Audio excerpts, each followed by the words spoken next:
आप मुझे कौन सी कहानी सुनाओगे? आज आपको सुनाते हैं 7 घड़े की कहानी।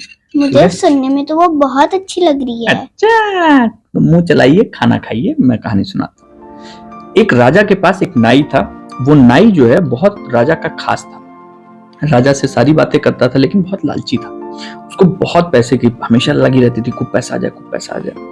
राजा जबकि उसको बहुत सारा धन देता था, हमेशा प्यार करता था, धन देता था, सब कुछ करता था, लेकिन राजा के धन देने से उसका पेट नहीं भरता था। उसको बार बार लगता था और पैसा मिल जाए, और पैसा मिल जाए। एक दिन वो एक जंगल से गुजर रहा था, और गुजरते समय वो यही सोच रहा था कि और पैसा मिल जाता, और पैसा मिल जाता। तभी एक पेड़ के नीचे से वो पहुंचा। अचानक उस पेड़ से आवाज आई, आपको क्या चाहिए? उसने इधर उधर देखा, डर गया। फिर उसने कहा, आपको क्या चाहिए? मैं कल्प वृक्ष हूँ। पापा, वो कौन हो सकता है? वो कल्प वृक्ष था जो सबकी इच्छाएं पूरी करता था। तो उसने पूछा, क्या चाहिए आपको? उसने कहा, मुझे बहुत सारा पैसा चाहिए। उसने कहा, ठीक है। उसने जैसे ही वो आवाज बंद हुई, 7 घड़े वहां रखे हुए थे। 7 घड़े, उन सभी घड़ों में इतने सारे सोने अशर्फियां भरी थी। वो घर ले गया।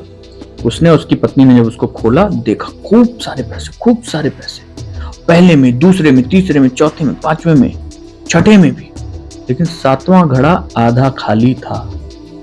तो वो आदमी जो नाई था, उसको लगा, ये आधा खाली क्यों है? उसने कहा, ये आधा खाली क्यों है? उसकी वाइफ ने भी कहा, ये आधा खाली क्यों है?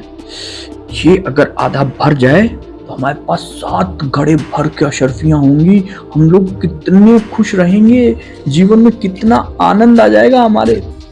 अभी ये सोच ही रहा था कि तब तक जो है उसकी पत्नी ने कहा, जाओ तुम राजा की सेवा और जी जान से करो, जिससे तुम्हारी ये 7वीं घड़े को भी भर दिया जाए, और हम लोग अब खाना भी कम खाएंगे, कपड़े भी हम लोग ठीक ठाक नहीं पहनेंगे, सारा सामान बचा बचा के चलेंगे, जिससे हम लोग इसमें हर रोज 2 अशर्फी डालें हर महीने, और ये पूरा भर जाए। जब ये भर जाएगा तो हम लोग बहुत सुखी हो जाएंगे। अब वो नाई बहुत दुखी रहने लगा, बहुत दुखी। हमेशा उसको लगता था कि यार मुझको उस घड़े में अशर्फी डालनी है। वो कुछ भी खाना खाने जाए तो सोचे कि ये खाने की जरूरत है क्या, रहने देते हैं, पैसा बच जाएगा।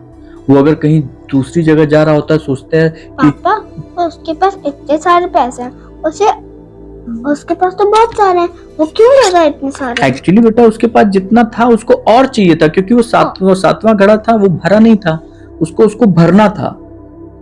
सबके पास बहुत सारी चीजें होती है ना, आपके पास जैसे बहुत सारी चीजें होती हैं। आपके पास कितने खिलौने हैं?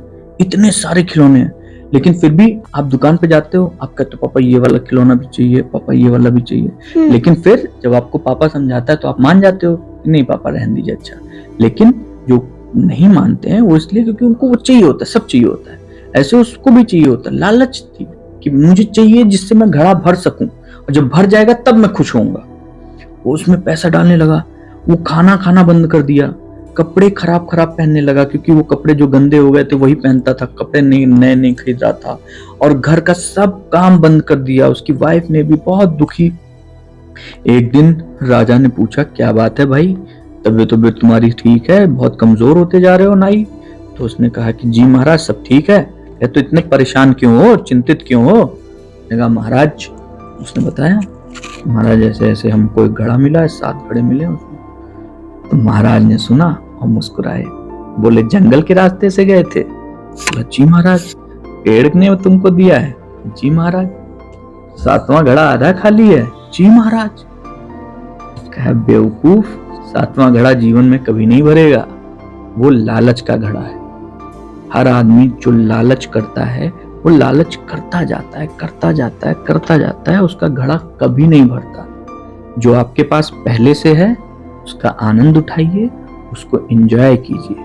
जो आपके पास नहीं है उसको पाने का प्रयास कीजिए, अगर आपको वाकई वो चाहिए, और नहीं तो आपके पास जो है उसको संतुष्ट होकर उसके मजे लीजिए। नाई को ये बात समझ में आई, और नाई ने कहा, धन्यवाद महाराज, मुझे आपकी बात समझ में आ गई है। मैं आज ही जो है 7 घड़ों को वापस करने जा रहा हूँ, क्योंकि मुझे उनकी जरूरत नहीं।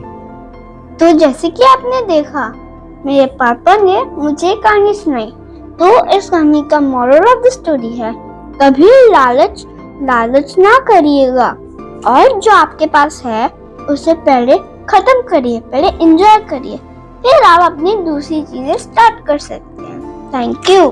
Thank you.